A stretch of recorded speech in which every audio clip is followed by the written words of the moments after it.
Tous. Bonsoir. Ces micros, ça me rappelle un peu les aviateurs dans les avions. J'ai envie de vous dire, on va décoller. Accrochez-vous. On va commencer par une petite pratique de centrage très très simple que vous pourrez faire au quotidien. Voilà. 5 minutes, ça prend 5 minutes.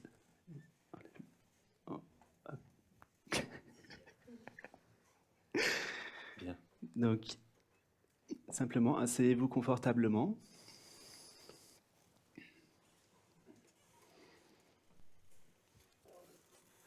C'est pas ça qui fait avoir l'éveil au bout de 5 minutes, c'est juste une petite pratique pour se détendre. Donc, bien détendu, vous pourrez fermer les yeux.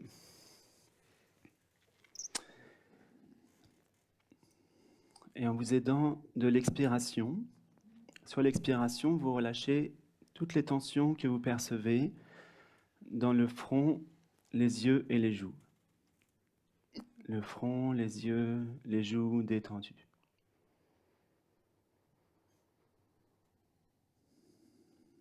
Relâchez bien le pourtour des orbites des yeux.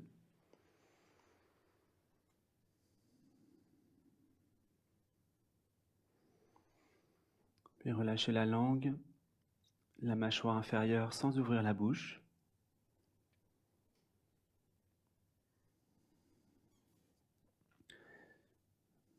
Relâchez bien la langue jusqu'au fond de la gorge.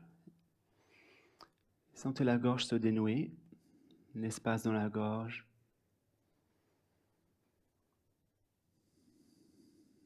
Comme si le tube de la gorge s'élargissait. Vous pouvez aussi un peu étirer les cervicales dans le prolongement de la colonne.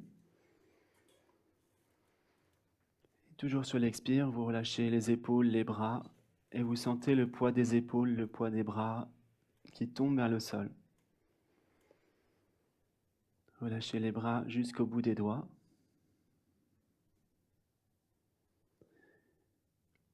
Et puis relâchez toujours sur l'expire la poitrine, le plexus et le ventre.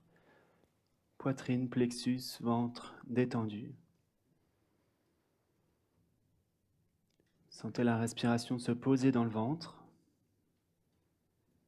Et comme si le ventre était un ballon qui se gonflait dans toutes les directions à l'inspire, qui se dégonflait à l'expire. Et ce ballon se pose dans le bassin. Relâchez complètement le bassin, les fessiers.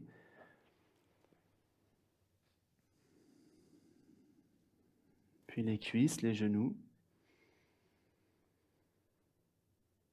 Les mollets, les chevilles.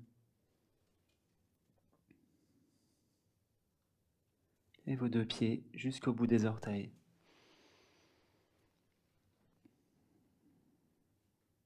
Et vous sentez tous les points de contact entre votre corps et le sol, entre votre corps et la chaise. Et vous laissez tout le poids du corps s'abandonner dans ces points de contact.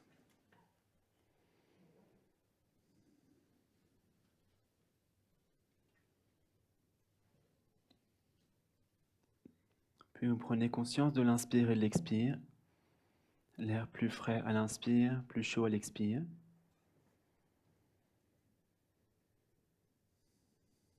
Et vous essayez d'affiner votre respiration, comme si vous respiriez par le trou d'une aiguille de chaque narine. Vous sentez l'air frotter à l'intérieur des narines.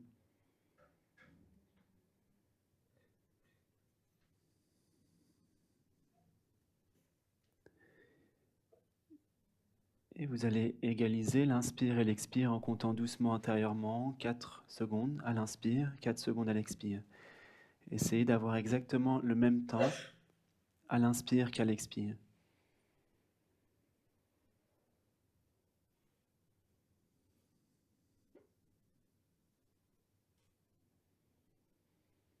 Et puis vous ralentissez le comptage intérieurement pour percevoir le silence entre chaque chiffre.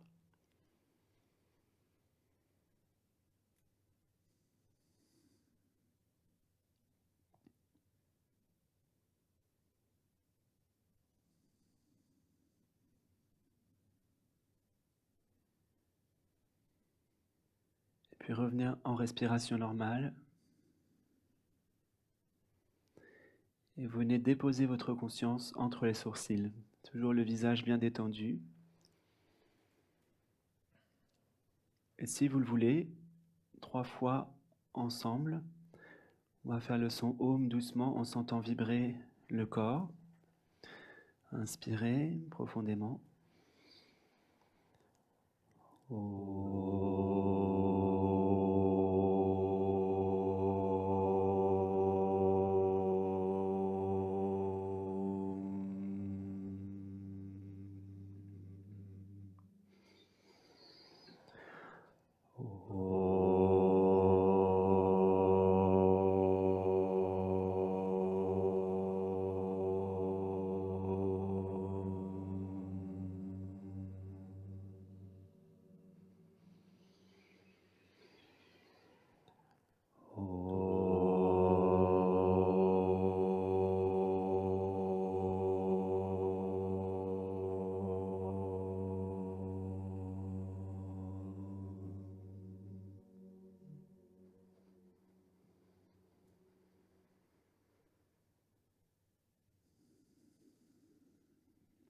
Vous percevez des sensations corporelles. Peut-être que vous percevez des pensées. Essayez de ressentir juste un instant le calme en arrière-plan. En arrière-plan des pensées, des sensations. Il y a une tranquillité qui est là.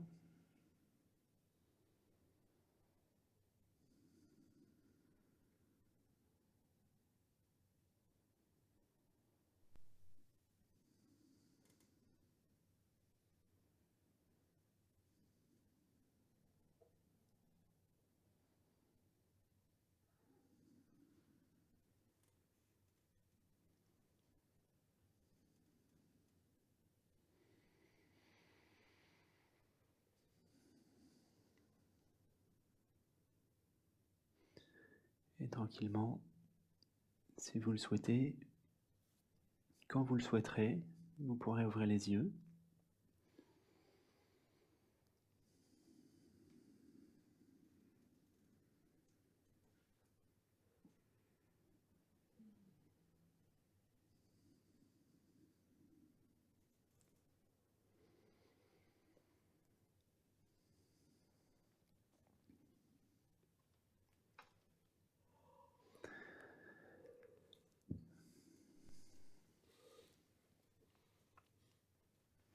On vit une époque assez particulière puisque il y a de plus en plus de gens, il semblerait, qui cherchent la réalisation du soi, l'éveil, l'illumination, peu importe comment on l'appelle. C'est pas à toutes les époques comme ça où on aurait pu remplir une salle à ce sujet-là.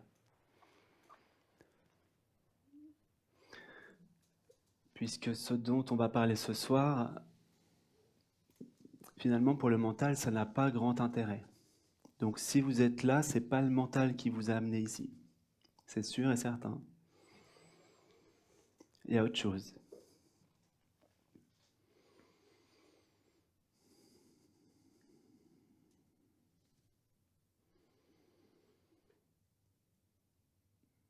Peut-être qu'on peut chercher l'éveil pour arrêter de souffrir.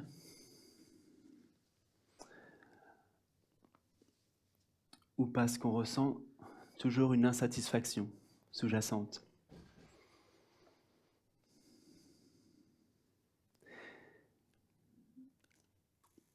Et quelque part, ça fait partie du processus d'éveil.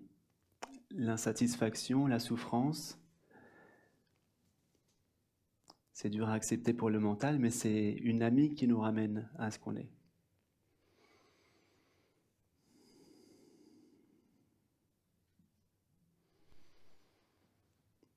La question qui surgit, c'est mais quand?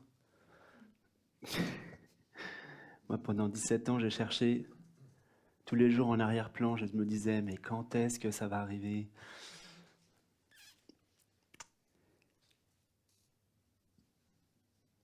J'avais pas exploré la question elle-même. À partir du moment où on se dit quand, on est déjà à côté. On est déjà parti dans une histoire, dans une historique de moi qui vais m'éveiller un jour. Ça fait une belle histoire.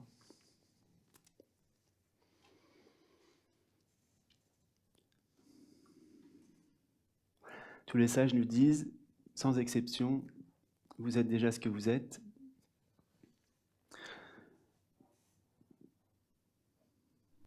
Et souvent on me pose la question, comment je fais pour être ce que je suis? Bah, sois-le, quoi.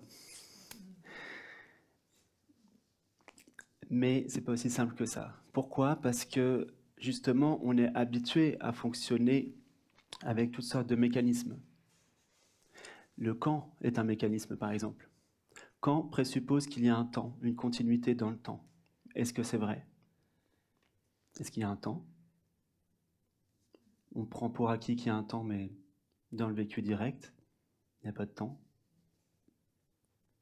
Après n'existe pas. Avant non plus.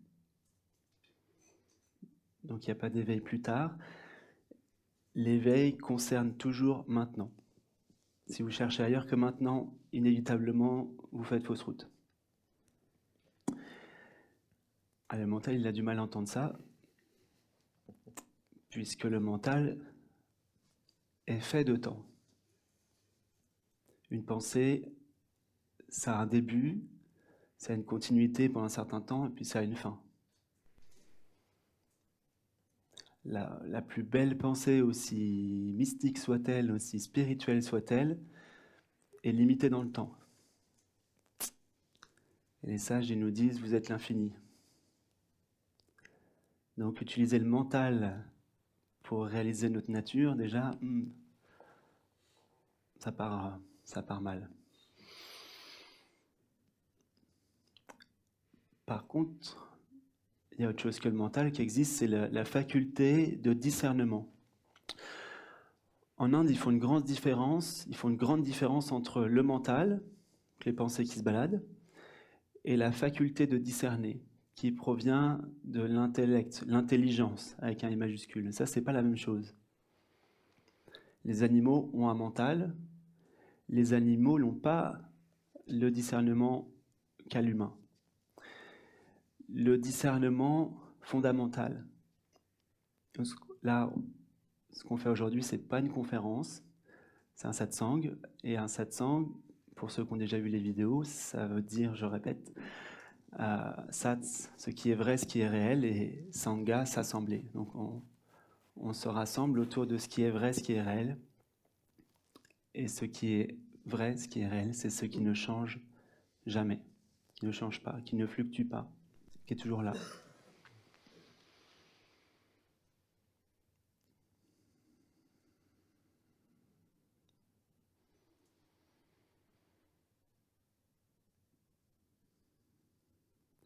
Donc il ne reste plus grand-chose. Si on regarde qu'est-ce qui est toujours là,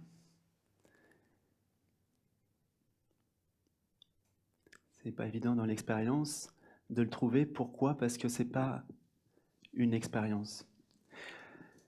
La réalisation du soi, c'est sortir complètement du connu. C'est sortir de ce qu'on peut comprendre avec la tête, catégoriser, définir, quantifier.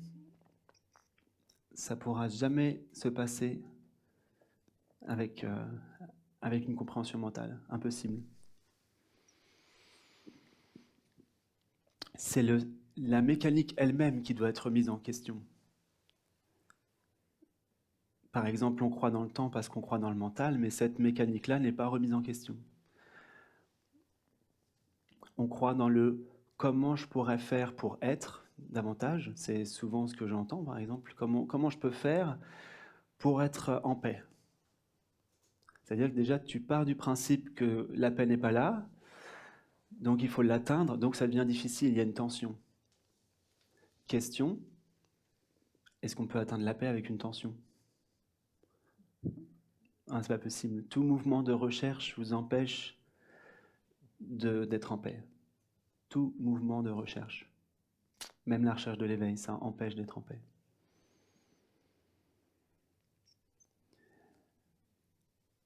Donc, le mental, on en parlait tout à l'heure avec Gérald, il est fait pour catégoriser, analyser, attraper, quantifier, qualifier, mettre des plus ou des moins, juger l'expérience, etc. Et c'est cette mécanique-là de vouloir tout attraper, tout saisir, tout quantifier, tout catégoriser, c'est ça qui est fatigant. C'est ça qui prive de la paix essentielle.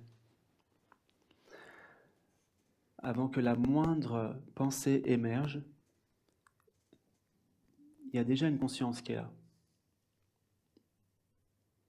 Il y a une conscience qui perçoit l'arrivée de la pensée, qui voit la pensée, et puis qui voit la pensée disparaître.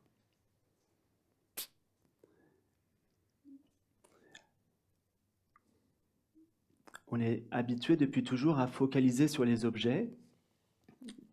Les objets sont attirants pour le mental. Si on regarde, la plupart des humains courent après des objets. Vous regardez les affiches, je ne sais pas si c'est pareil à Paris, mais les affiches publicitaires de là où je viens, à Angers, les 3/4 des affiches, c'est des pubs de voitures. Comme dirait un ami, la différence entre les adultes et les enfants, c'est le prix de leurs jouets.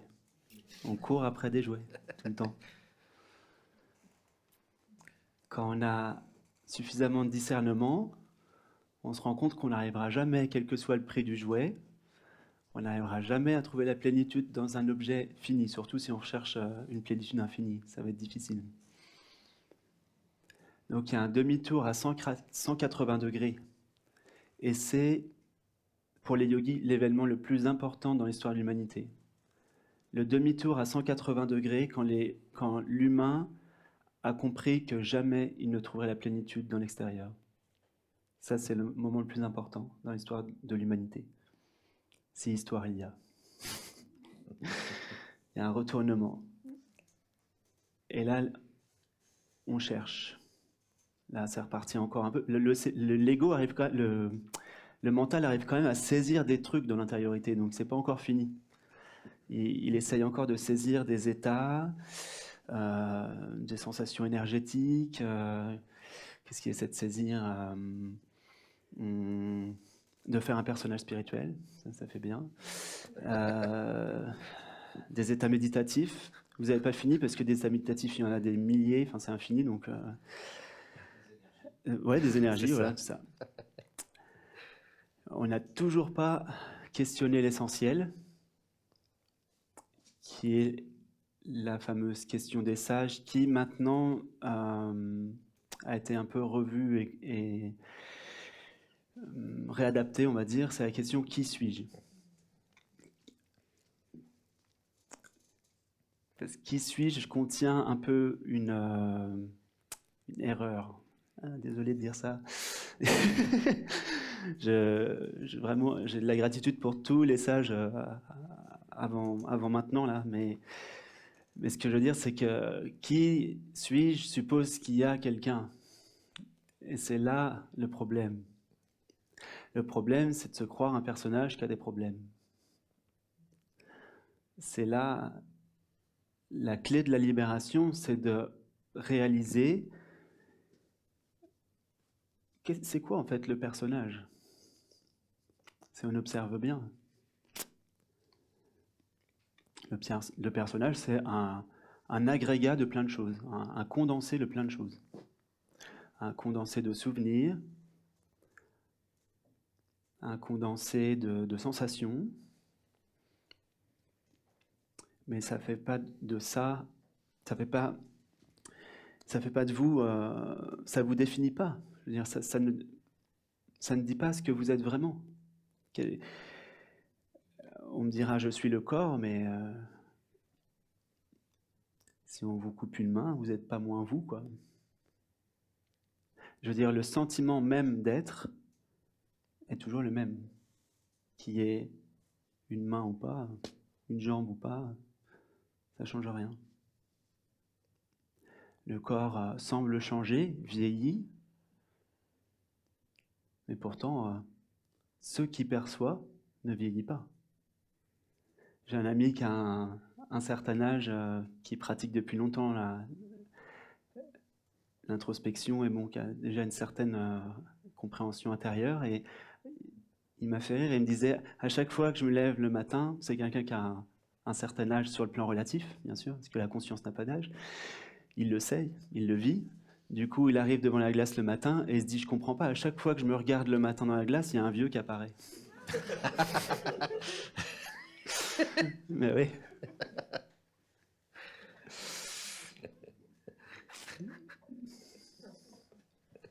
Ça vous fait pas un peu ça, non? Ouais. Le sentiment, entre guillemets, d'être, parce que être n'est pas un sentiment, mais où le fait d'être, est-il plus vieux, plus jeune? Je sais pas, est-il différent de quand vous aviez 5 ans? Oui, Non. ça change pas. Vous vous sentez pas être vieux si le corps va bien, si vous avez mal nulle part, vous ne vous sentez pas votre âge. Donc ça prouve bien que vous n'avez pas d'âge. Le corps physique a un âge, il semblerait, parce que ça c'est encore de l'apparence, mais Oui, il semblerait. Oui. ouais. Donc la réalisation de ce qu'on est, c'est juste réaliser ce qui est tel que c'est, sans rien ajouter derrière.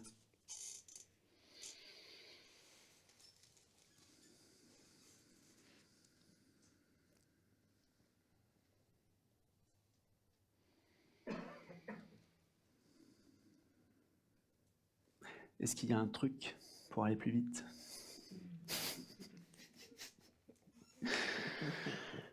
Le truc pour aller plus vite, de voir la mécanique. De voir toutes les mécaniques illusoires, fausses, qu'on prend pour vraies dès le départ, mais qui ne sont pas la réalité, qui ne sont pas vraies. Je serai plus heureux plus tard. Impossible, tu vis que maintenant. C'est pas possible.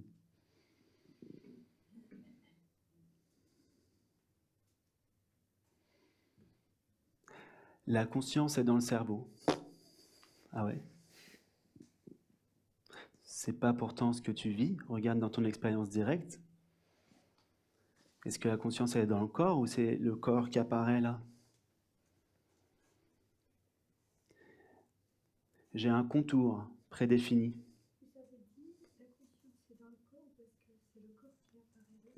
Oui, est-ce que c'est le corps qui apparaît au sein de la conscience ou est-ce que c'est la conscience qui est dans le cerveau? Regardez dans votre expérience directe.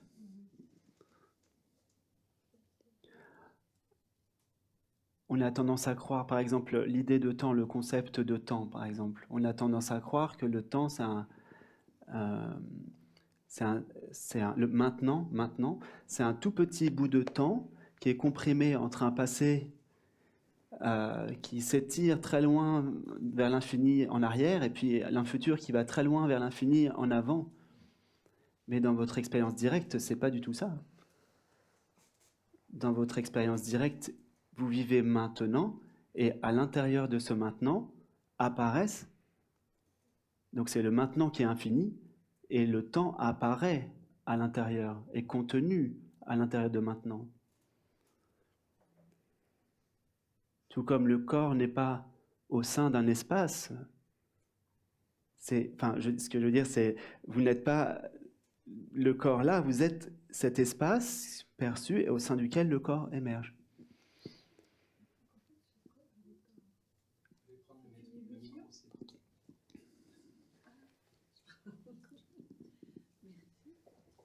Alors, ce corps est une illusion?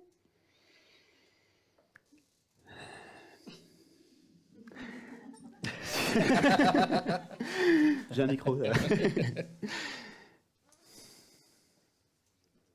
Ok. Il y a plusieurs réponses possibles à la question. Dans l'absolu,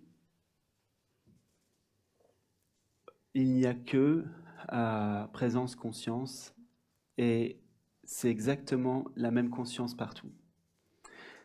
Il n'y a pas différentes formes. Il n'y a que la même essence partout, la même substance. Entre guillemets. Substance pour qu'on se comprenne. C'est pas vraiment une substance. Mais bon, si on descend d'un cran, on arrive sur le plan vibratoire, ce que décrit la science. Et c'est aussi votre vécu réel.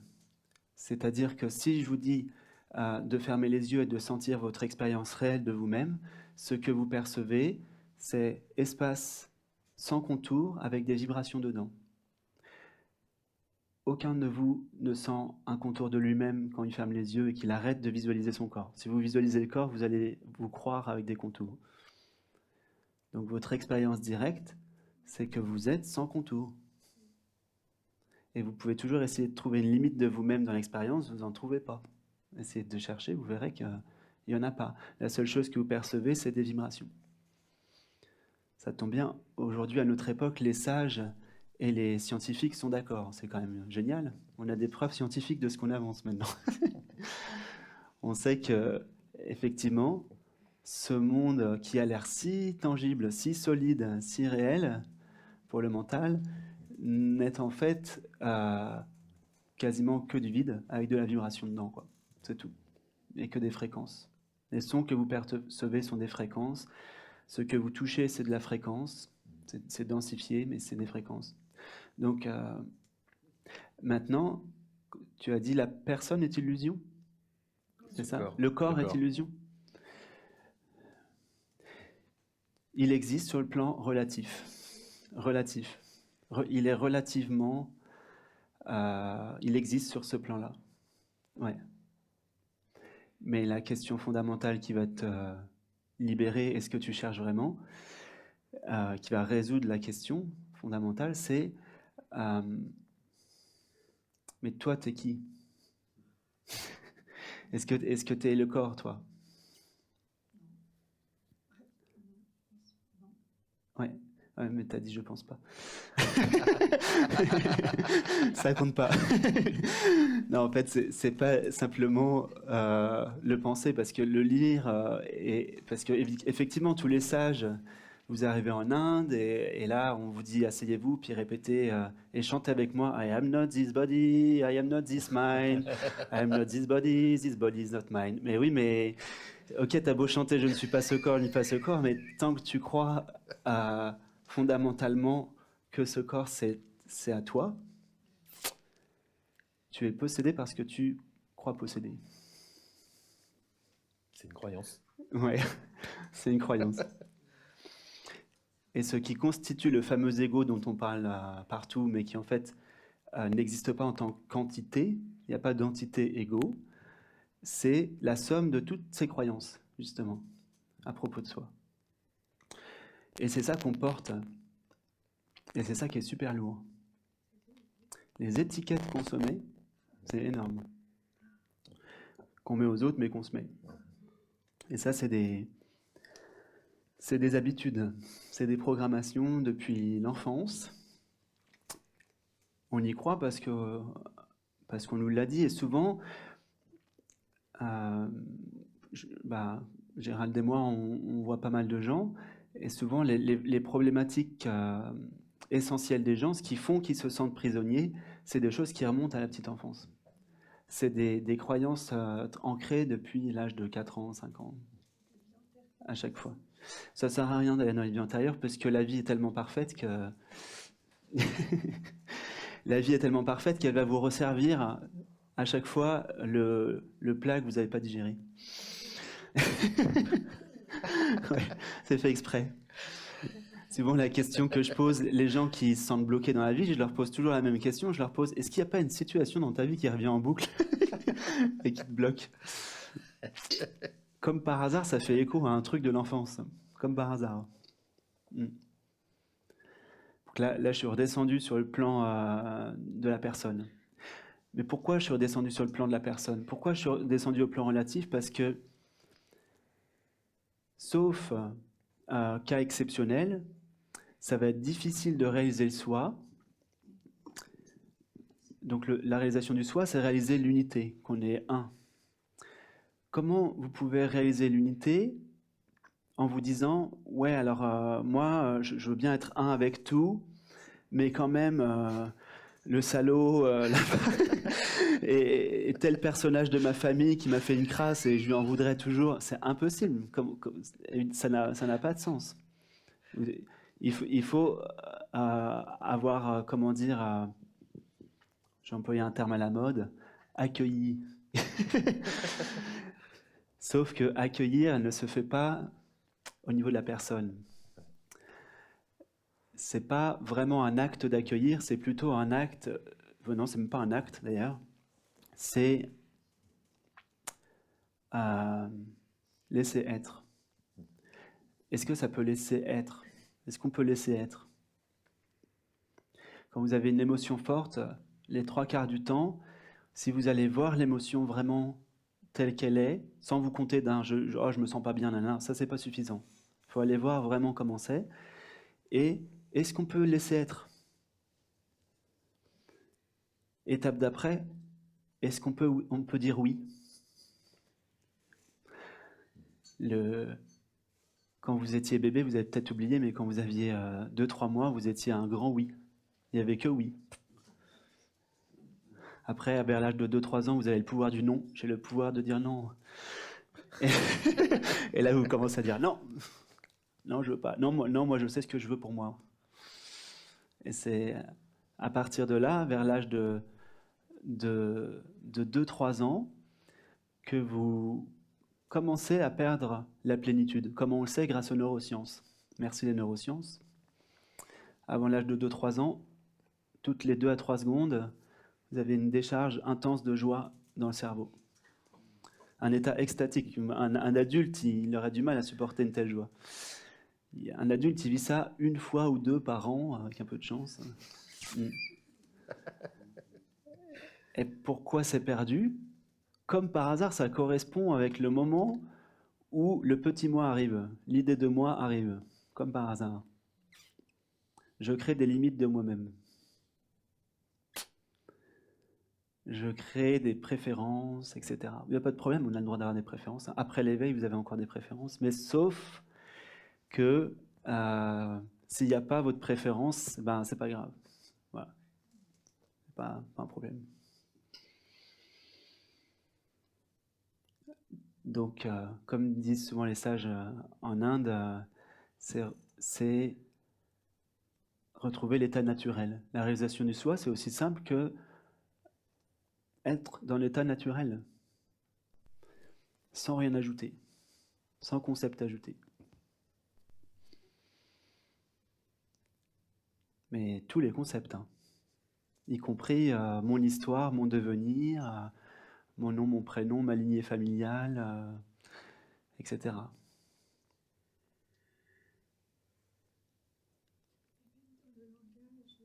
Vous parliez en fait en français, mais en fait on pouvait parler en n'importe quelle autre langue. Oui. Dans une de vos vidéos, on pense en français, mais on peut Oui. penser autrement. Ben, en fait, ce que ça prouve, ça, c'est que la plupart des gens pensent être leur mental. Comment vous pouvez être quelque chose que vous avez appris? C'est pas possible. Et vous pensez en français. Enfin, si vous êtes de culture française. Vous avez une petite voix qui parle en français. Vous rêvez en français, donc vous pouvez pas être ça. C'est pas possible.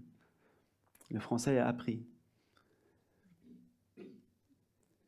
Vous n'êtes pas des qualificatifs. Peu importe ce que vous dit le mental, c'est pas ça.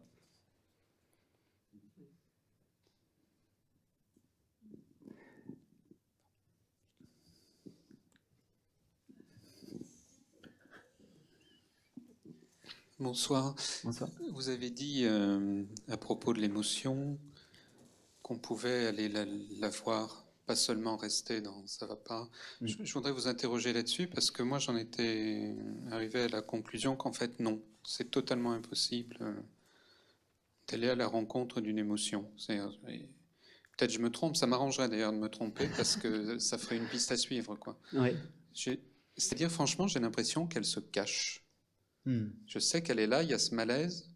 Alors, je manque peut-être de finesse, je veux la regarder, et puis elle se planque. Hmm. Or, je fais autre chose, et hop, elle revient. Et puis, ping-pong. Ok, d'accord. Ouais, c'est intéressant. Ça, c'est plus qu'une émotion.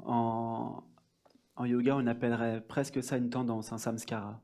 C'est-à-dire que là, ça a commencé à définir un petit peu ton moi superficiel. C'est-à-dire ça, par exemple, des fois, il y a des gens qui viennent me voir et on va voir la tristesse. Et au moment où la tristesse va lâcher, ils disent mais non, si ça lâche, je vais disparaître parce que pour eux, la tristesse, c'est eux. Ça fait partie de de ce qui les définit pour eux-mêmes en tout cas. Ils se sentent être la tristesse. Donc, il peut y avoir cette chose-là sous-jacente. Ça peut être plusieurs choses. Dans mon cas, moi, j'avais une mélancolie sous-jacente. Et c'est ça qui m'a poussé vers la réalisation, c'est que je sentais toujours que j'étais pas satisfait, quoi. Il fallait toujours autre chose. Donc, c'est pas forcément une émotion ce que tu décris. Une émotion, c'est très simple, hein. C'est juste une contraction énergétique. Exactement, c'est vraiment ça. C'est de la vibration, comme tout le reste. Donc, comme tout, hein, tout est vibration. Donc, ce qui se passe, c'est qu'on ressent dans le corps une contraction. Parce qu'il y a quelque chose qu'on n'a pas voulu, qu'on n'a pas laissé être comme c'est. Donc, le mantra de l'ego, c'est « je veux que les choses soient autrement que ce qu'elles sont ». Le mantra de la conscience, c'est « laisser être ce qui est, comme c'est ». Ou « oui à ce qui est », en plus court. Dans un « oui à ce qui est », le mal-être, il ne peut pas durer très longtemps.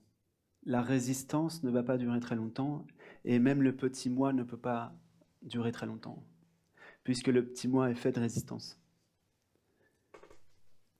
Il est fait de limitation. Il faut qu'il bute contre quelque chose pour qu'il existe, si tu veux. C'est pour ça qu'il y a souvent des gens qui choisissent la voie de la grotte, parce qu'ils ont repéré, et c'est vrai, que lorsqu'ils sont en interaction avec d'autres humains, ça génère un petit moi. Parce qu'ils voient que quand quelqu'un les voit, ça crée une étiquette sur eux. Mais on n'est pas obligé d'y croire, hein, à tout ça. On peut très bien rester dans le monde, les gens peuvent très bien vous dire toutes sortes de choses, mais vous n'êtes pas obligé de croire ce qu'on vous dit, ni de croire ce qui émerge, ce qui arrive.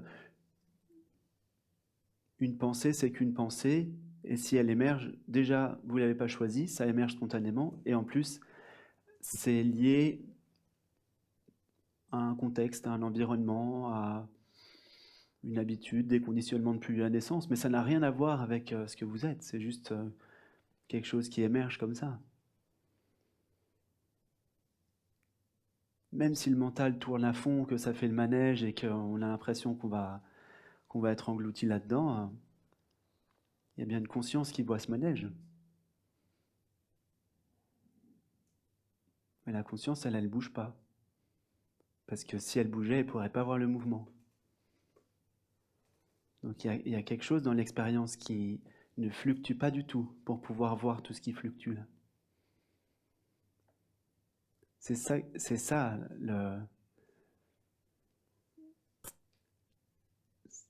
c'est là où c'est. dans ce qui ne fluctue pas. Et qui a toujours été le même, qui n'a jamais changé. Et je dis dans, mais c'est pas dans. c'est pas dans quelque chose. Il y a quelques questions qui peuvent amener à pointer vers ça, mais jamais la réponse ne sera mentale. Quelle est la force qui fait que je suis conscient, par exemple? Ne cherchez pas une réponse mentale à ça, il n'y en a pas. Qu'est-ce qui fait que je suis? Qu'est-ce qui préexiste à toute apparition? Avant tous les ressentis, avant toutes les perceptions.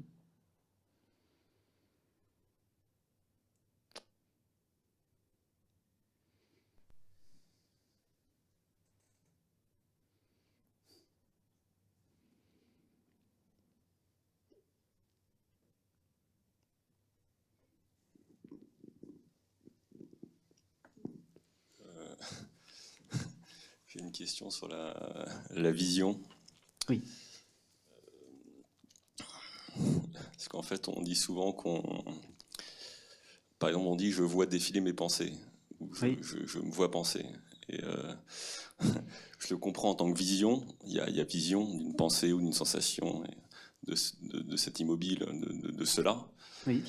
Mais j'ai bien regardé, et ça me paraît faux, parce que si je me vois, je peux pas me voir penser. Si je pense, par exemple, je suis dans un train, je voyage et je pense justement au voyage que je vais faire.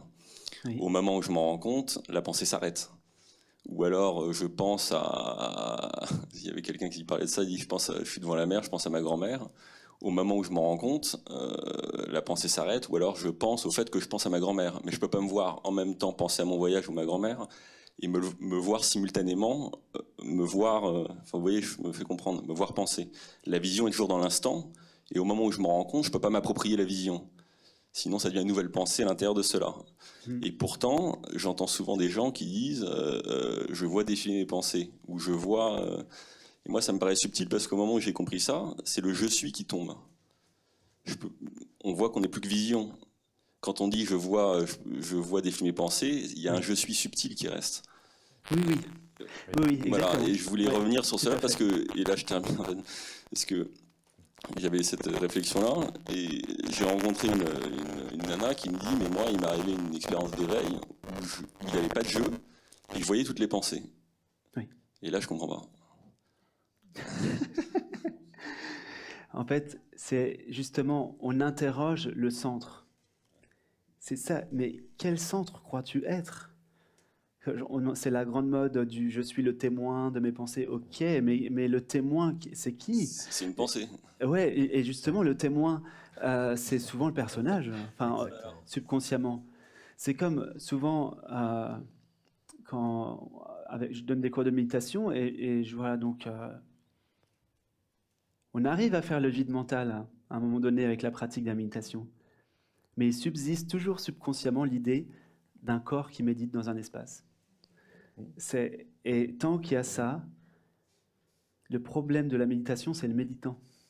Mais la personne qui m'a dit dans cette expérience, il n'y avait plus de jeu et je voyais mes pensées, ou je voyais tout comme ça, comment tu peux l'expliquer, ça? Il n'y a plus identification. Il n'y a plus identification. Il y a forcément subtilement, parce que non, j'arrive pas à comprendre comment soit tu es dans ta pensée, hein, tu penses à ton voyage ou à n'importe quoi, et c'est et tu le sais pas, tu le sais qu'après quand tu dis je pense à ma grand-mère, soit quand tu es dedans, comment elle peut, elle disait comme si elle était dans ce deux qui est impossible normalement à faire. Enfin, l'expérience peut être, ou alors on peut le dire, comme tu parles de méditation, tu dis par exemple je médite pendant 1 heure, et après tu dis tiens j'ai médité pendant 1 heure, mais tu peux pas dire au moment où je médite. Ou elle peut pas se dire au moment où elle me dit si je voyais mes pensées, je voyais défiler mes pensées. Là je vois pas le... il y a plusieurs réponses là aussi, parce que il y a la notion de, bon, elle se sentait pas propriétaire quand elle a dit mes pensées, c'était certainement pour dire une phrase, mais elle ne pouvait pas dire mes pensées, puisqu'il n'y a pas d'appropriation des pensées. Dans la réalisation du soi, tu vois apparaître, il y a apparition de pensée, effectivement, il y a apparition de ces formes plus subtiles que les formes physiques, qu'on appelle des pensées, mais ce ne sont que des formes. Et l'essence même de ce qu'on est sans forme. Être est sans forme. Donc, comme c'est sans forme, c'est sans centre. On est OK. Être n'a pas de centre. Donc, quand je vous dis, par exemple, d'où vient la force qui fait que je suis conscient, vous attendez pas à trouver une localité quelque part. C'est pas là. C'est pas comme ça que ça se passe. C'est juste alors, je vais prendre un autre exemple. Qu'est-ce que ça me paraît J'écoute un autre satsang. Il y a une personne qui dit ma maman est très malade, elle a Alzheimer, tout ça, mais bizarrement, depuis qu'elle a cette maladie, elle est plus heureuse. Et la personne lui dit, vous étiez peut-être assis. Et la personne lui dit, enfin l'enseignante lui dit, je suis précis, hein, je me souviens des termes. Elle dit, elle vit sans comparaison. Et l'autre lui dit, oui peut-être, mais j'aimerais bien savoir si elle en est consciente. de ça. La personne lui dit « vis sans comparaison et tu seras ». Ouais. Et elle lui dit « oui, mais j'aimerais bien ». Et là, elle lui dit « tais-toi ». Et ce qui m'a interpellé là-dedans, c'est de dire qu'en fait, quand on est justement dans la vision, on ne sait jamais. Tu vois ce que je veux dire? Enfin, il y a un savoir, mais qui n'est pas ce savoir de la pensée, qui n'est pas la conscience d'eux, qui est ce savoir qui, voilà. Or, elle, si je reviens au témoignage de la nana dont je te parle, on dit, c'est pas ça. Parce qu'elle, elle est pas, c'est une expérience. On dit, elle vit le truc et en même temps, elle te dit, enfin, je vais m'arrêter là. Tu vois ce que je veux dire? Parce que je sens que tu vois ce que je veux dire. Non, tu vois ce que je veux dire? Tu vois, il y a un truc que soit je vois mes pensées à ce moment-là, c'est une espèce de subtil je suis, et en fait c'est faux, c'est allégorique, on peut jamais s'en rendre compte, c'est toujours après. Soit c'est simultané, on ne sait pas, et elle dit non, c'est les deux en même temps. Ok, plus simple. Essaie de voir quel est ce au sein de quoi émergent les pensées. Quel est ce au sein de quoi émergent les pensées? Cela. Oui, mais comment c'est? C'est ineffable. Oui, mais c'est tout. C'est pas de ça non. Mais qu'est-ce que tu voulais savoir en fait? Tu veux que je reparte? Parce qu'en fait, il n'y a rien à savoir de plus que ça. Si tu réalises ce qui est là, ce qui est antérieur, enfin, pour mettre des mots, à toute création, et qui est sans forme, c'est ça. Il n'y a pas autre chose à chercher que ça.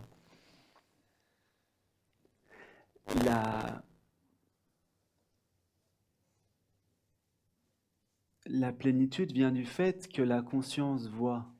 C'est tout. Elle voit. C'est tout.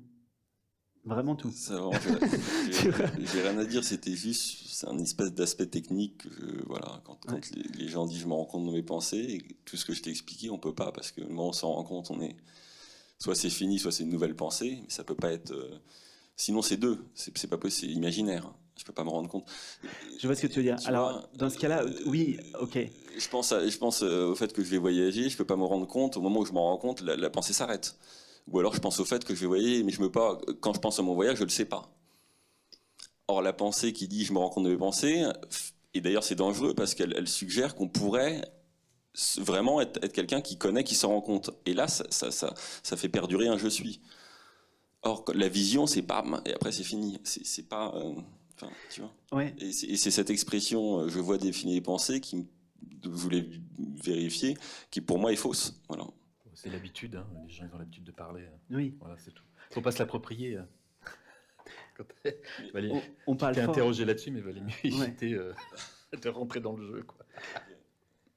Mais donc c'est plutôt une image, hein, c'est tout en fait. Mais il faut pas chercher à définir ça. Tu l'accueilles, point barre. Toi, sinon tu pars dans des trucs. C'est plus simple que tout ça. Hein. C'est vraiment tellement simple que là tu cherches absolument à trouver un fil là, tu vois, dans ce qu'elle a dit. Non, parce que aussi je suis tombé dans ce piège. À un moment, je me suis. C'est pour ça que tu te l'es approprié en fait. Non, oui, mais ça m'a permis aussi tout ça, ça m'a permis aussi de me rendre compte, parce que moi je croyais à ça. Je pensais à un moment que je pouvais me rendre compte, et je me suis dit mais non, il reste un truc. En fait, il y a juste vision. C'est pour ça qu'il faut et c'est pour ça qu'elle est dangereuse cette pensée. En fait, voilà, dangereuse, non, il y a rien de dangereux. Non, mais façon de parler, enfin elle peut induire à te faire croire que. Non, ça c'est une croyance.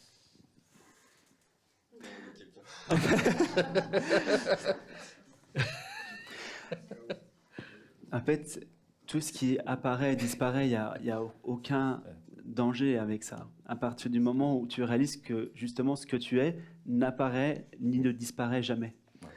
Donc c'est... Spontané maintenant. Ouais. C'est vrai que c'est cette échelle de comparaison là qui crée vraiment tant de dissociation, quoi. Et c'est vraiment ça c'est ça même qui crée la dualité. L'expérience directe pour tous les humains sur la planète, c'est conscience et un tout petit temps après, mais c'est infinitésimal, apparaît l'interprétation de ce qui est vu. Donc il y a conscience qui voit, et après, un tout petit temps après, il y a une interprétation de ce qui est vu. Mais quand on vit à partir de cette interprétation, eh bien en fait, on ne vit pas vraiment. On pense sa vie plutôt que de goûter la vie telle qu'elle est. Par exemple, on voit bleu et on colle l'étiquette bleu, mais on ne vit pas le bleu. Il y a une grande différence. C'est pas la même chose.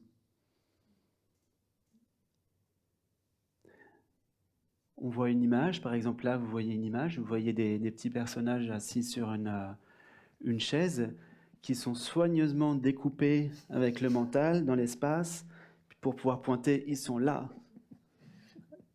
Et ça, c'est le début de l'illusion en fait.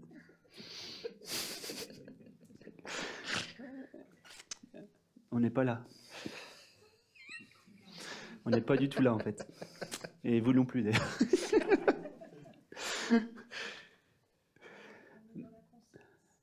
Vous n'êtes pas la conscience. Ouais, vous n'êtes pas dans la conscience, vous n'êtes pas connecté à la conscience comme j'entends souvent.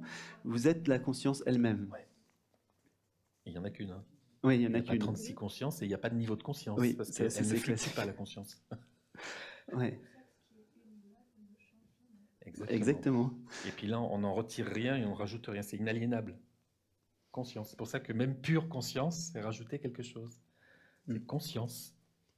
On est un morceau? Non. Non, on n'est même pas un On morceau n'est de pas un conscience. morceau de conscience, on est la conscience. On est toute la conscience en même temps. Indifférencié, sans objet, sans contour, pas de limite, etc. Exactement. Exactement. La conscience joue à se voir elle-même. Tout à fait. C'est vraiment ça. exactement ça. D'où, à chaque fois, la question revient, donc je l'anticipe maintenant, c'est pour ça que la création est née. D'un certain point de vue, elle n'est même pas née, mais je vais pas aller trop haut, là. Je reste Ouais. quand même... Alors là, je ne comprends pas. Oui, c'est normal. Ce qui ne peut pas mourir ne peut... Attends, alors... Oui. Ce qui n'est jamais né ne peut pas mourir. Oui, ça c'est Alors, sûr. je ne comprends pas cette phrase. C'est vous, c'est la conscience, elle n'est jamais née, Elle est non née, oui. elle n'est non née, donc elle ne peut pas mourir. Donc nos corps, c'est pareil. Non, parce que tu n'es pas Non. le corps. Tu l'as dit Non. tout à l'heure en Oui, plus. oui, c'est vrai. Non, ouais, tout à fait. Parce que le corps appartient au relatif, ça fait partie du Oui, relatif. c'est vrai, oui. On Donc avait il y a une expliqué ça naissance, tout à il y a une l'heure. naissance, il semblerait une naissance et une mort. Voilà. Oui, mais ce qui n'est jamais né ne peut jamais mourir. Exactement. Oui, Non né, incréé. ok. Incréé. Mais là, on C'est peut... quand même dur, hein. Non, c'est Non, dur non. pour la tête, mais parce que là, tu fais un concept. Là, tu essaies d'en faire un concept, mais regarde dans ton expérience directe. Regarde dans ton expérience directe. Là, maintenant. Maintenant, n'est-il? Ouais, ok, tu es. Est-ce que maintenant, il y a une fin de maintenant? Il n'y a aucun début, il n'y a aucune fin dans maintenant. Normalement. Oui. C'est vraiment dans l'expérience directe qu'il faut rester, pas chercher des concepts, broder des choses. Regarde dans ton expérience. L'instant n'a pas de début. Essaie de capter le début de maintenant. C'est trop tard. À chaque fois que tu essaies de le capter, il est déjà passé. Ouais, tu peux pas l'attraper. Tu peux pas l'attraper. Là, le mental, il est embêté parce qu'il ne peut pas se dire ça. J'ai une question un peu bête volontairement, je dis bien. Pas de question bête. C'est que donc il n'y a rien à atteindre, d'accord. Mais pourtant, apparemment, vous avez atteint l'éveil. Il y a quand même des personnes qui sont dans un état de conscience différent d'autres qui ont.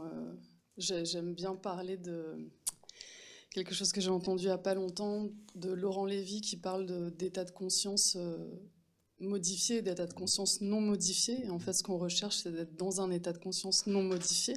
Mhm. Et donc il y a bien quelque chose à atteindre.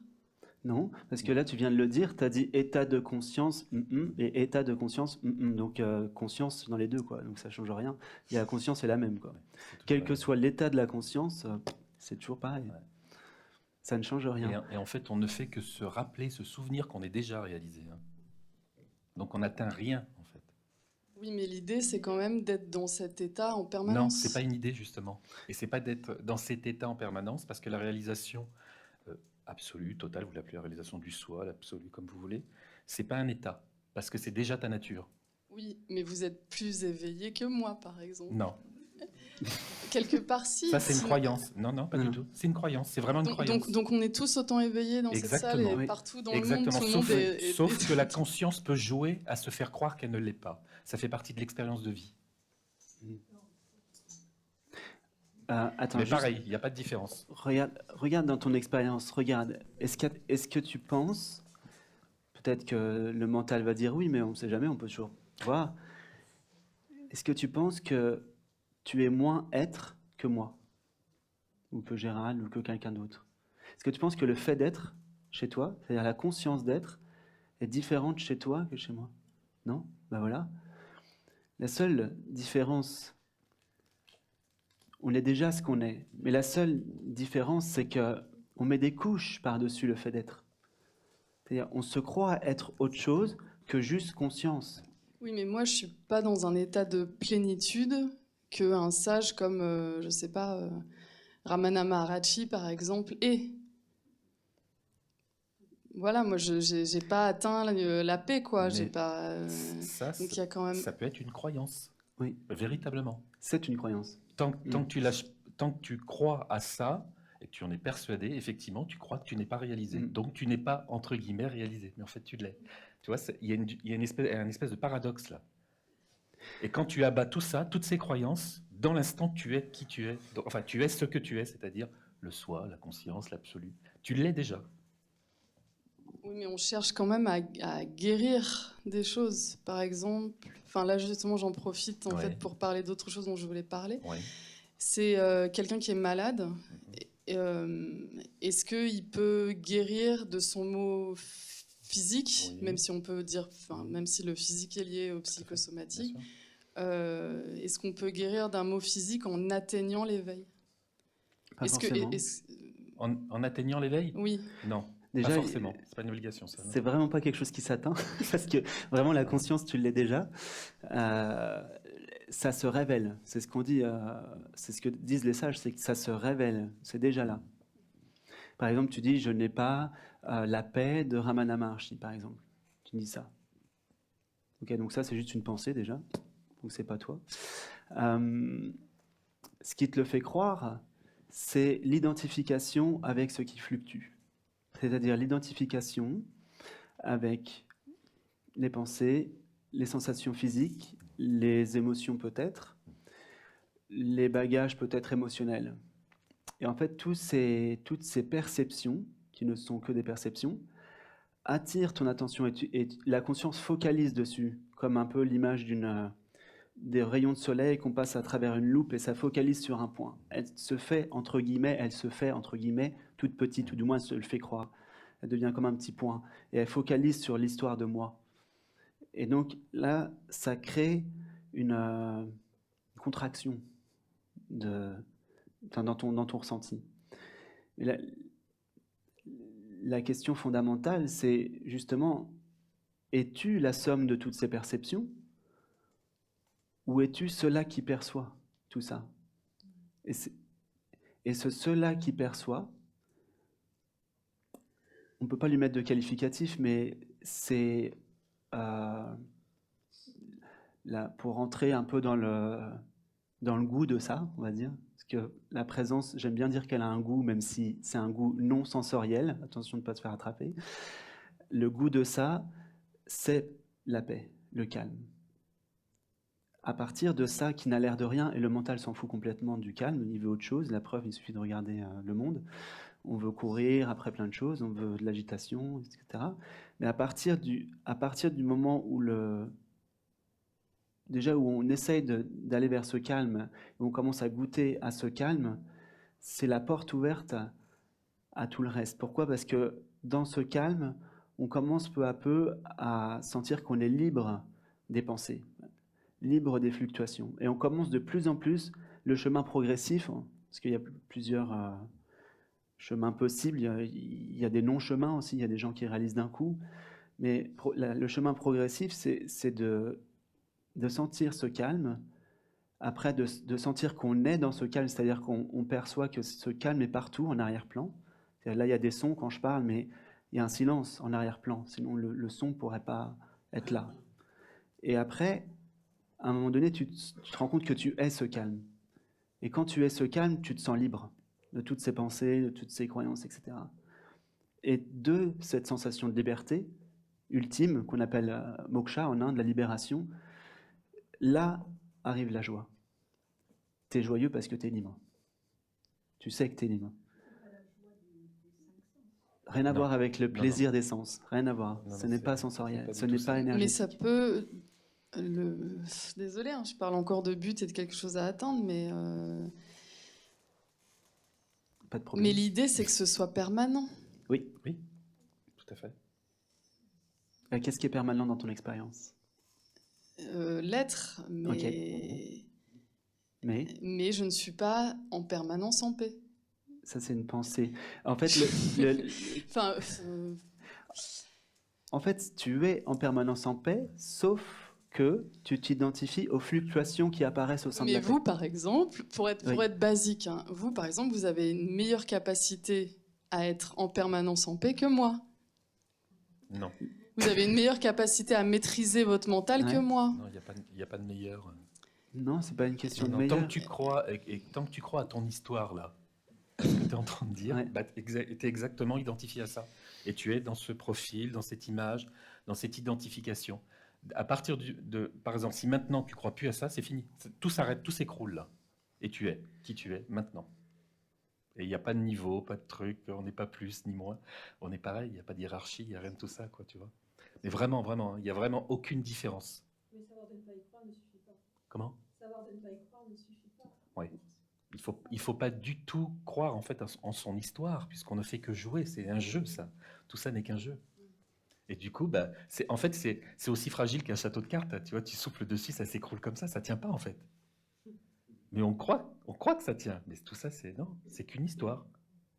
Mais la conscience, elle peut aller très loin. Elle peut même, comme je disais tout à l'heure, se faire croire elle-même qu'elle n'est pas consciente. Tu vois, donc ça peut aller loin hein, dans les expériences et tout. Et pour revenir tout à l'heure, tu parlais de quelqu'un qui est par exemple gravement malade.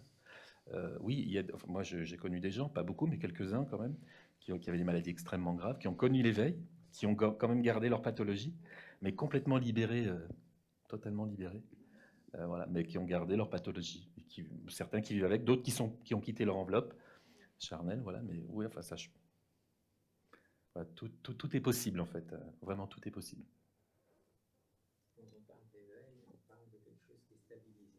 Oui. Oui, on peut dire ça, quelque chose d'établi, d'assis. On peut mettre beaucoup de, oui, on peut mettre beaucoup de mots, mais en plus c'est très galvaudé.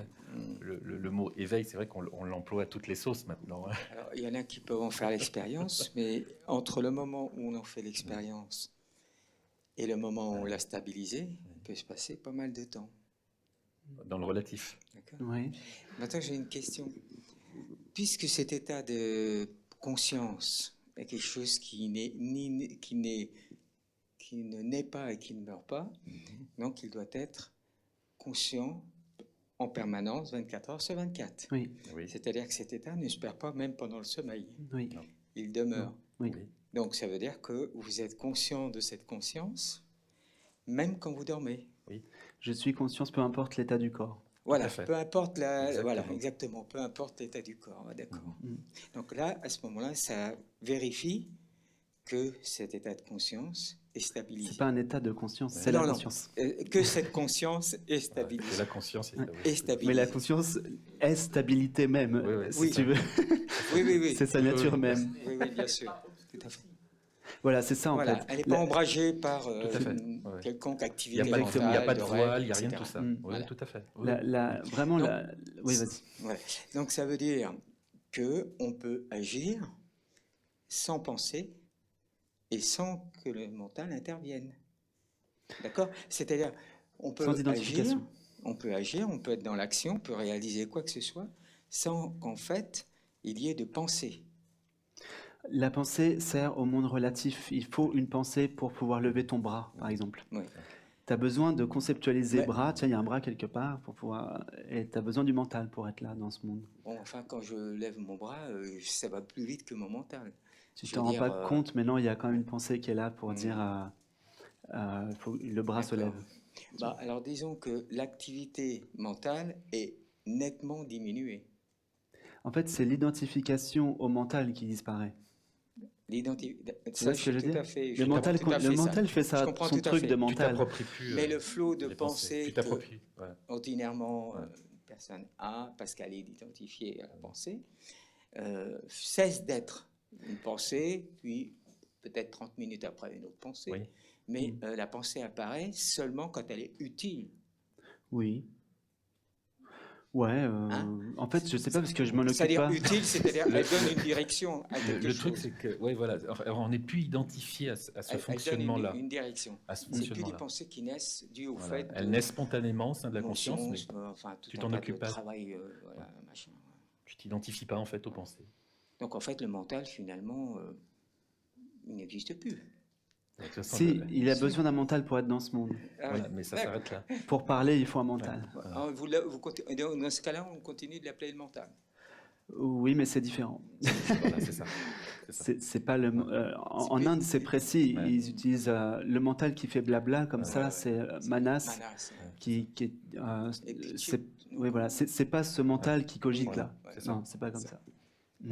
Donc en fait, d'où vient en fait la liberté, puisqu'on n'a plus de limites dans le domaine de la pensée et on n'est plus identifié au mental. C'est ça. Mais en fait, la liberté, finalement, qu'est-ce que c'est la liberté? Le degré de désidentification définit votre liberté. Le degré d'identification définit votre souffrance. Mais aussi Ok. parce qu'en fait, on n'y a plus de C'est retenu, ça? course C'est au important de désir. Non, c'est vrai, c'est Il important n'y de a retenir plus ça. de limite au niveau des désirs. Il n'y a plus de désir de vouloir, en fait. C'est-à-dire, on n'est pas, limité. La liberté n'est plus limitée au désir d'accomplir. Non. Et en fait, la liberté ultime, c'est que tu peux accomplir ou non accomplir, vouloir ou pas vouloir, faire ceci, faire cela, ça change rien. Ouais. Tu n'as pas le La comportement conscience de elle-même, l'éveiller. finalement, elle est satisfaite, autosatisfaite. et- Oui, peu importe. Voilà, peu importe. Par contre, ce qui est sûr et certain, c'est que s'il y a un élan de vouloir faire quelque chose, et si ça se fait pas pour X raison, ça fait rien du tout. Ouais. Ça ne crée pas de Il n'y a pas frustration. d'attachement. Ça, c'est clair. Bien, merci. Avec plaisir. Après, je laisse d'autres personnes parler quand même. Mais je voulais revenir sur la question de la maladie. En fait, donc quand on s'éveille, justement des problèmes psychosomatiques, par exemple tout à l'heure vous parliez de la mélancolie ou peut-être de la tristesse pour d'autres, disparaît. Oui. Donc du coup, ça peut faire partir certaines maladies. Mais d'après ce que j'ai compris, d'après ce que vous dites sur les expériences que vous avez vues, faut pas chercher non plus à maîtriser ça, dans le sens que il y a quelque chose qu'on ne décide pas, et si on est malade, c'est pas on va pas chercher à atteindre l'éveil pour plus être malade, quoi, en gros. C'est-à-dire que voilà, tout le monde meurt de quelque chose, et c'est pas parce qu'on a atteint l'éveil qu'on va devenir immortel, quoi. Ouais. Mais La maladie, si maladie il y a, elle est acceptée, accueillie de fait. Voilà.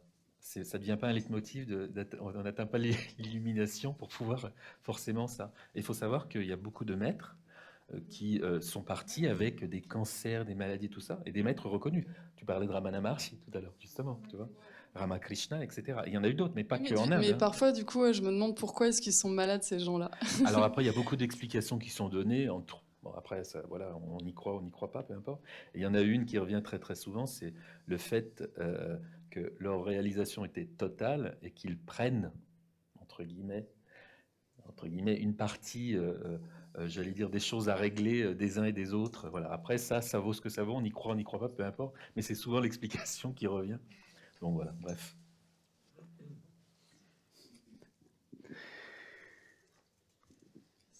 Bonsoir. J'avais juste une question qui m'a traversé l'esprit par rapport au langage.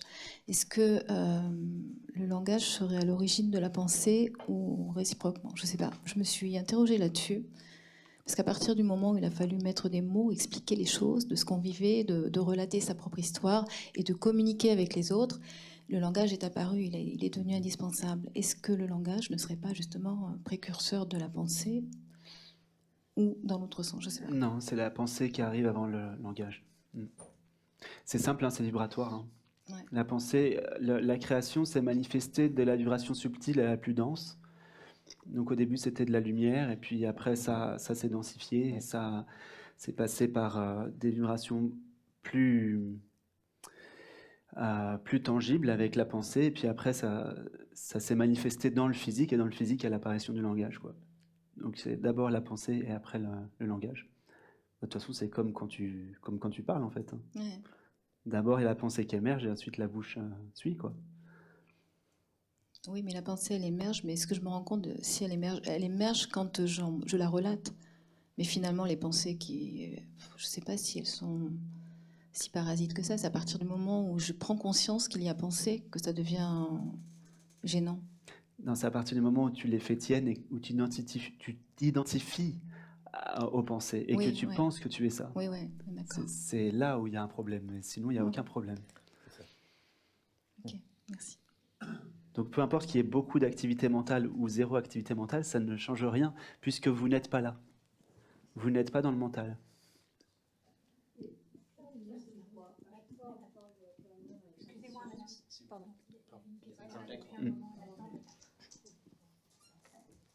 Vas-y. Oui. Vas-y. Je sais pas, il marche pas. Non. Okay. Voilà. Non, simplement, il y a comme comme s'il y avait deux aspects différents. C'est-à-dire que quand vous parlez de la conscience qui est toujours là, ok.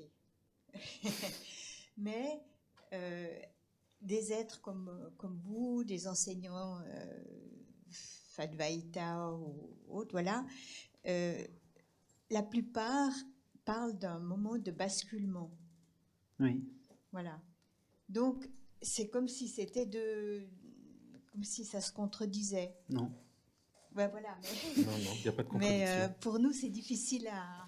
Et puis, tout le monde ne parle pas de basculement. Hein. Ouais. Il y a des êtres pour qui il n'y a jamais eu, entre guillemets, de basculement et qui ont toujours été conscients d'être. Donc, il n'y a pas de basculement. Voilà. Mais ils ne parlent pas, ceux-là. Si. Si, il parle. Si.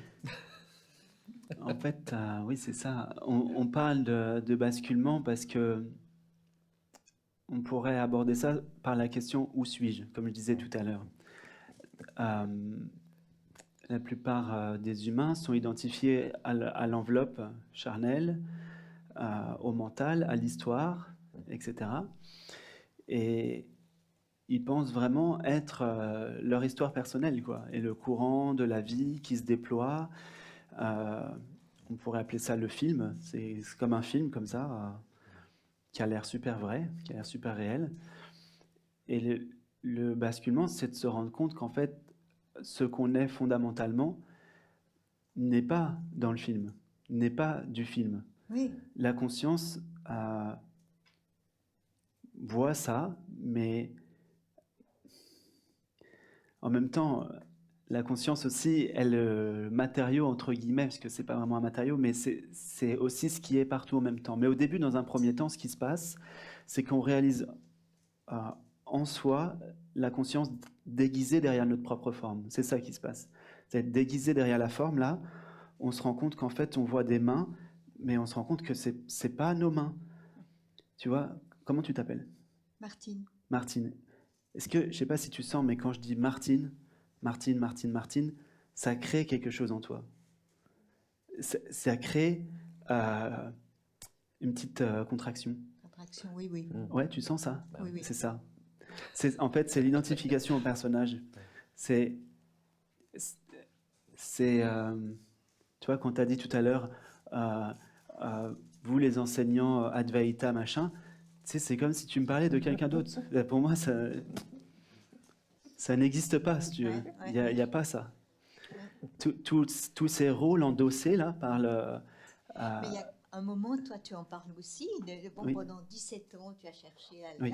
et tout d'un coup, paf, quelque chose s'est passé. Oui. La conscience est revenue, ou a tout englobé, je ne sais pas quel mot mettre là-dessus, mais tu parles d'un moment où quelque chose s'est passé. Ben, la conscience prend conscience d'elle-même. C'est ça, Voilà. en fait. La réalisation du soi, c'est quand on réalise qu'on est la conscience. Et ça ne peut pas... ça se fait pas avec le mental, ça se fait... Ça se fait. Quand, en fait, pour moi, ça se fait justement quand on a épuisé tous les mouvements de recherche du mental. Quand on a cherché partout, tu vois, des questions spirituelles. J'en ai posé des milliers. J'ai posé à Gérald, j'en ai posé, j'en ai posé plein. À un moment donné, il y a plus de questions, quoi. Donc tu te retrouves, t'as plus qu'à être, quoi. Tu vois, voilà, quoi. T'as plus qu'à rester tranquille, quoi. Quand t'as épuisé tous les mouvements de recherche. Et qu'est-ce qui se passe quand il n'y a plus de recherche? C'est-à-dire quand tu cherches même plus l'éveil parce que t'en as ras-le-bol, tu vois, t'arrêtes. Et ben, en fait, ce qui reste, c'est maintenant, tu vois. Le maintenant brut, quoi. Boum. Donc quand il n'y a plus de recherche, bah, il n'y a plus de personnage, il n'y a plus de moi. Il n'y a plus de temps, parce que pour qu'il y ait un temps qui existe, il faut encore avoir un devenir et une quête et un plus tard, etc. Donc là, ça tombe, et donc ce qui reste, c'est juste ce qui est, pour reprendre un peu ce que disent beaucoup ceux qui partagent sur l'éveil actuellement, c'est ce qui est, comme c'est.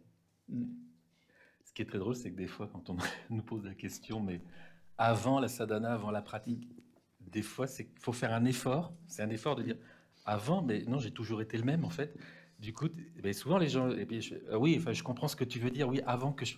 Ah oui, d'accord, mais il faut faire un effort parce qu'en fait, on est conscient qu'on a toujours été ça. Oui. Et du coup, c'est comme s'il n'y avait plus d'avant, tu vois. C'est voilà. Et on parlait tout à l'heure. En fait, on ne fait que prendre conscience qu'on a toujours été ça. Donc, qu'on suive une sadhana ou pas, ça change rien en vérité. On fait que jouer. D'accord. Oui, voilà. oui, On a été oui. jusqu'au bout du jeu. Moi, j'ai fait pendant 15 ans. Je pouvais m'arrêter au bout de quelques années ou pas le faire du tout. Hein. J'étais parfaitement conscient de ça, mais je me suis dit bon, allez, je vais aller jusqu'au bout. Tant qu'à jouer, ben, on va jouer complètement. Donc, j'ai joué. Mais quand je vous entends, ou quand je suis en présence, dans votre présence, c'est ok. Je sais pas comment dire ça, mais ça a même pas envie de faire des commentaires.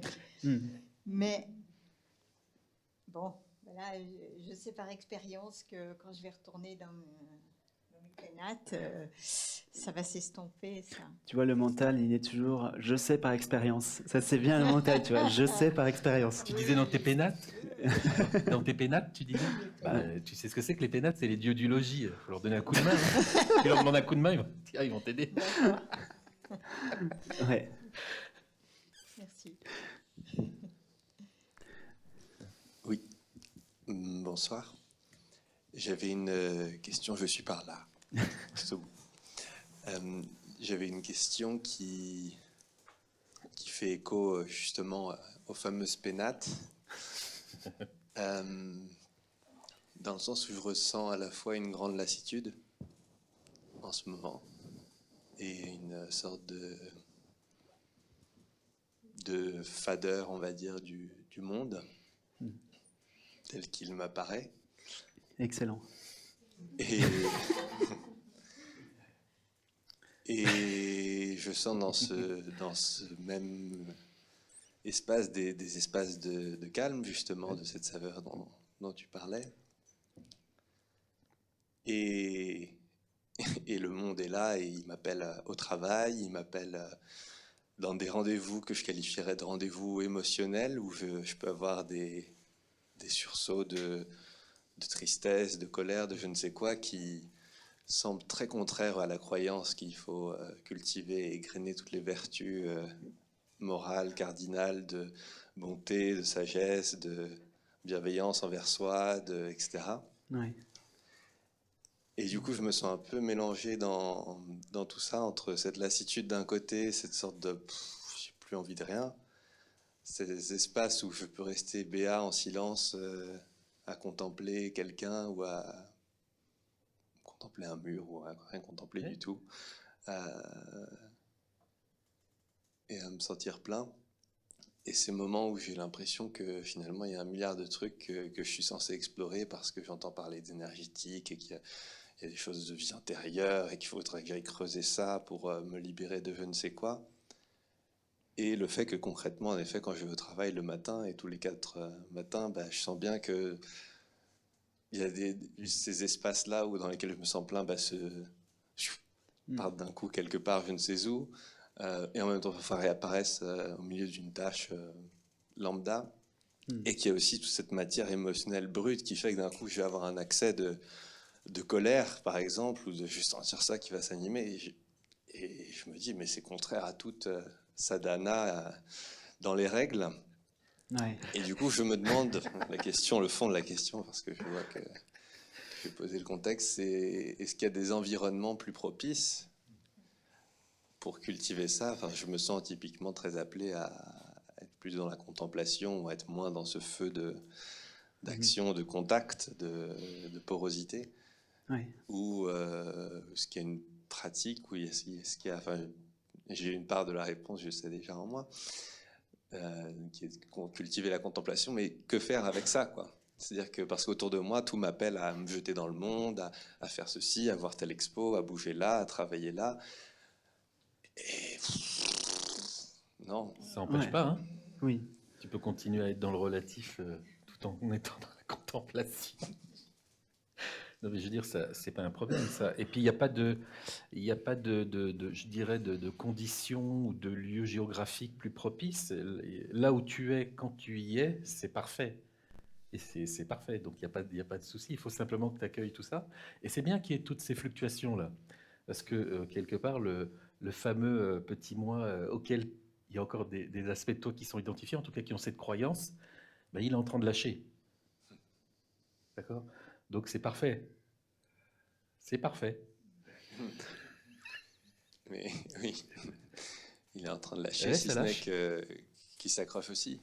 Dans le sens où je vois précisément que quand ça vient, une part de moi qui me dit mais c'est pas bon, c'est pas, Ouais, non, mais ça c'est va pas rester. correct. Ça va pas rester. Ouais, c'est justement là la mécanique à Ça restera voir. pas. C'est pas bon pour qui?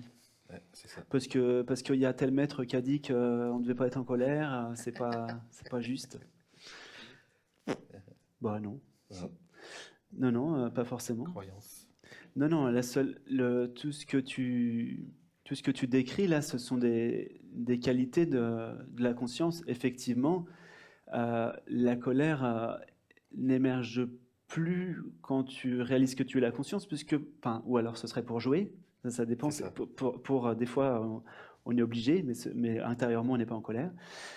Mais pour qu'il y ait une colère, ça veut dire qu'il y a une partie de tes valeurs qui a été touchée et que tu sens qui n'a pas été respectée. Donc une partie des valeurs du personnage, forcément, parce que la conscience n'a pas de plus, moins, négatif, positif, valeur ceci, valeur cela. Donc il y a un petit moi spirituel qui doit se comporter bien comme il faut, comme un moi spirituel, et puis quand il y a quelque chose du monde qui ne correspond pas avec le moi esprit, ça rentre en conflit avec le moi esprit. Mais en fait, la réalité, c'est que le monde et le spirituel, c'est la même chose. C'est la même chose. Et le monde, en fait, t'invite à voir et à réaliser qui t'es. Le monde, c'est la conscience qui te révèle ce que t'es. Donc merci à toutes ces expériences qui se présentent, parce que c'est elles qui t'aident à voir justement tous les mécanismes intérieurs que tu décris là. Ouais. À voir les autocritiques, les auto-jugements, etc. Tout ça, c'est faux. Donc quand ça arrive, surtout ne juge pas le jugement parce que tu retombes dans le même truc. Laisse le jugement émerger et passer, c'est tout. Mais il n'y a aucun jugement. Tu sais, le mental, il essaye toujours de faire une image du spirituel. Comment on est quand on est éveillé. On est forcément vegan, crudivore.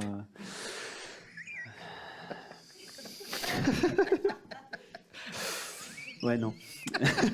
Tout ça, ça veut rien dire. Non, non. Non, il y a des éveillés, même en France, qui boivent du vin rouge, qui fument des clopes et tout. Ouais, non, ça n'a rien à voir avec... Qui mangent de la viande et tout. Ça... Ouais, il n'y a aucune étiquette que tu vas pouvoir coller sur l'éveillé. Non. Et quid de la sagesse indienne traditionnelle, enfin, parce que ça m'a beaucoup, on va dire, porté, qui justement édicte beaucoup de codes moraux par lesquels, on va dire, on distingue aussi les sages et les réalisés, si on les appelle comme ça, des autres. Qu'est-ce qu'il en reste, entre guillemets, de ça? Il y a des maîtres aussi sans code en Inde. Et justement, mais totalement. Hein. Et du coup, ça fait travailler un maximum les gens qui viennent à eux pour que justement tout ça, ça s'écroule, quoi. Tout ça, ça s'écroule complètement. Et il faut que tout s'écroule. Hein. Il n'y a rien qui peut résister à la réalisation du soi, c'est pas possible, quoi. Tout ça, c'est que des croyances. Que des croyances. Une dernière, alors? Ouais. Deux dernières. Une petite question. Par rapport à la nourriture, je le sens, il y a des fois, ça passe pas. Bon. Et voilà. Même si je sais bien que c'est que des croyances et tout ça. Je me dis que voilà, que je dois manger, j'en mange, mais il y a des moments, ça passe pas. Voilà. Ouais. Et il y a des repas qui passent vraiment pas, quoi. Ouais, bah prends-les pas. Exactement. C'est aussi simple que ça.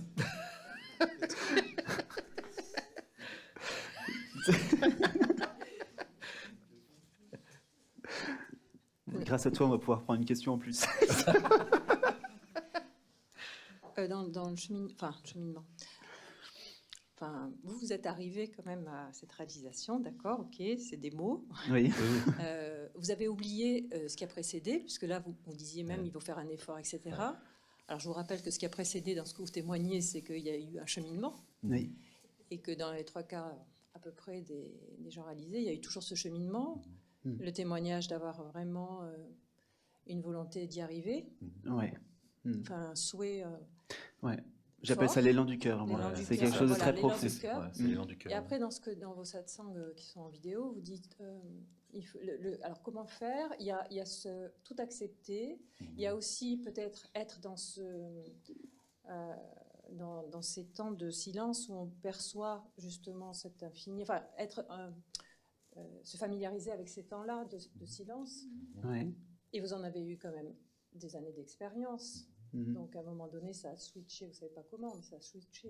Donc, mais c'est bien parce qu'il y a eu cette porosité, enfin cette immersion dans ce silence. En fait, la mécanique des sages est très simple. Et puis le cœur aussi. Le cœur avec le mantra. Et oui, il y a Jésus le cœur. Oui, c'est sûr. Voilà. C'est sûr que ça a participé. Ça a participé à ça. Ouais. Donc, il y a quand même bien une exposition à se mettre. Voilà. Alors, en fait... Et aussi, qu'est-ce que c'est que tout accepter? Ok. Alors, ça va être toujours l'élan du cœur qui va t'amener à réaliser ta nature. Il y aura rien d'autre. Par contre,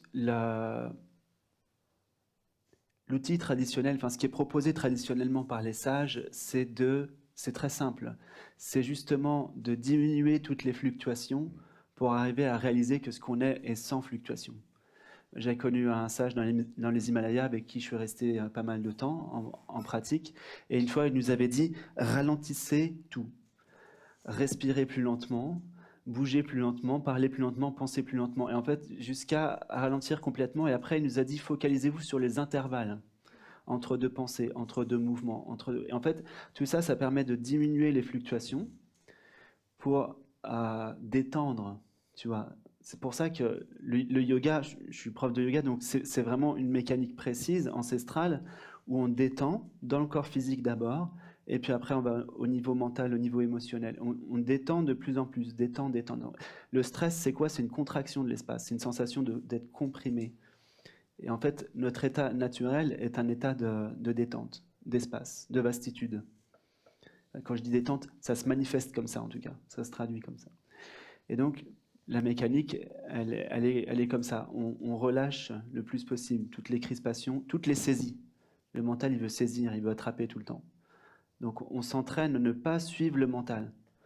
C'est ça, la méditation, c'est juste voir à chaque fois que le mental va vouloir attraper et dire « Ah !» et juste voir ça et rester tranquille. C'est l'enseignement fondamental de Ramana Maharshi, c'est de rester tranquille.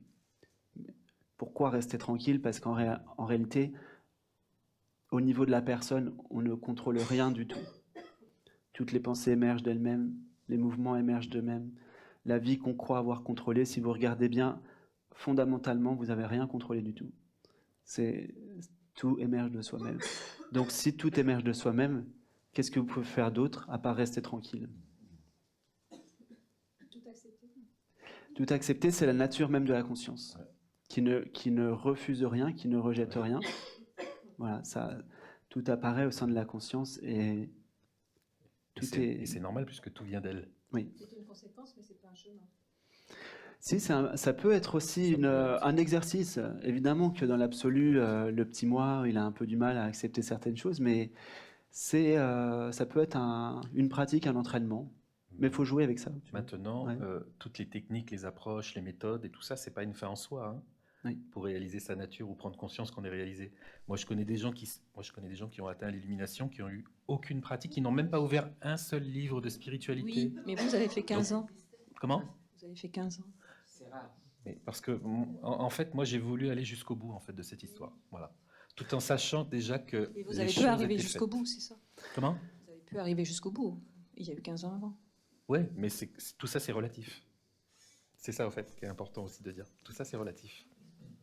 L'éveil n'a rien à voir avec quelque chose de personnel. Ce n'est pas personnel. La réalisation du soi, ici et là, elle n'est pas pour nous. Elle n'est pas pour nous. Elle n'est pas pour nous. Elle n'est pas personnelle. Si on a fait 15 ans et 17 ans de sadhana, la réponse, j'ai demandé, enfin j'ai essayé de voir pourquoi.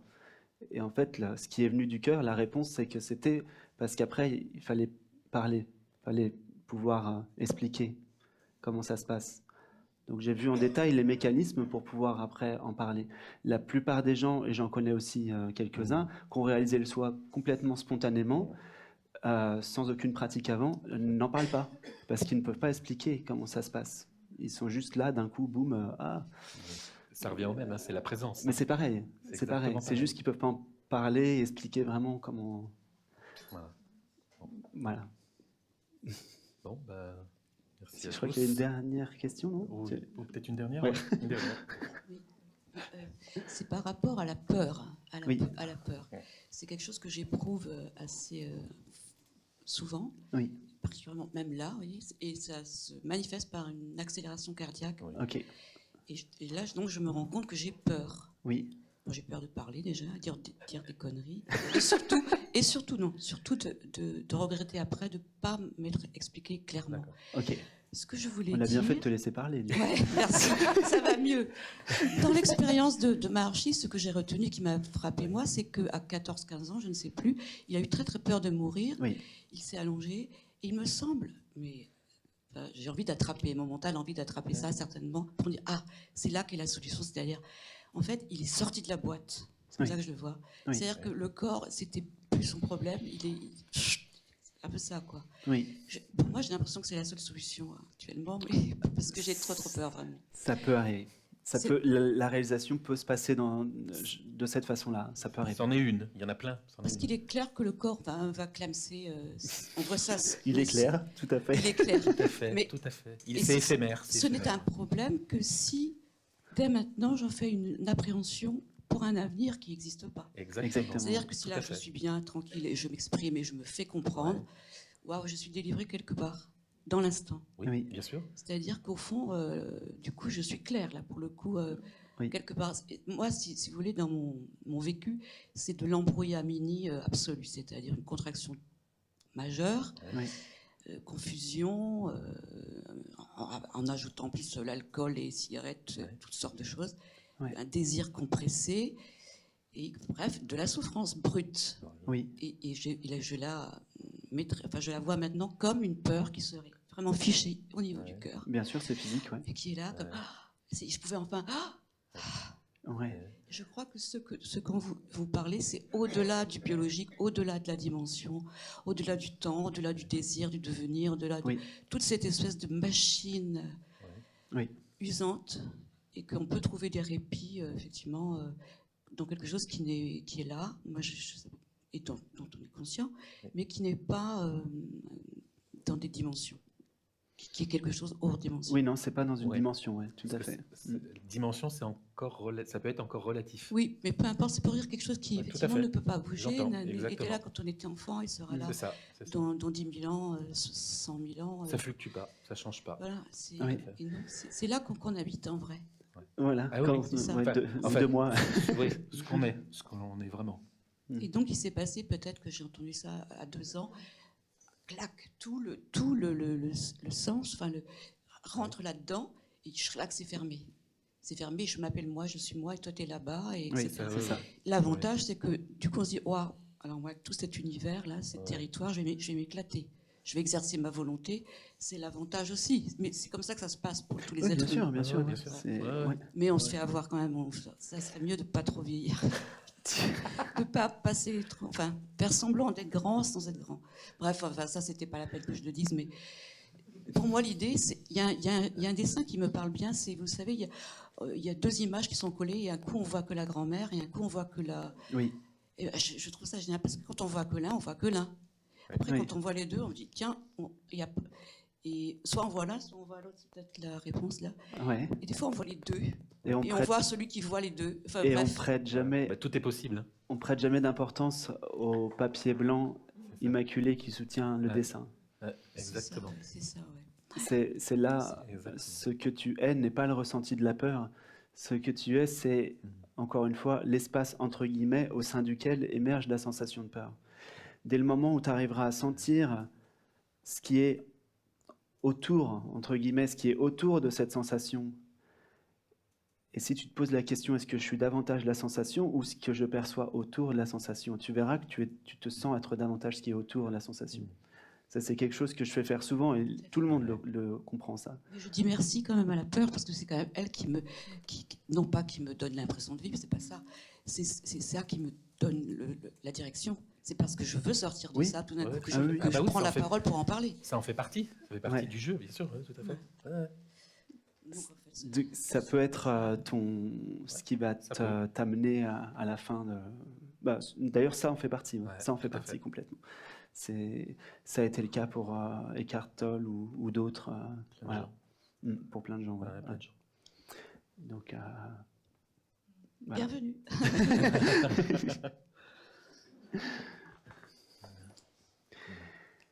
Bien, merci beaucoup à tous. Merci à tous.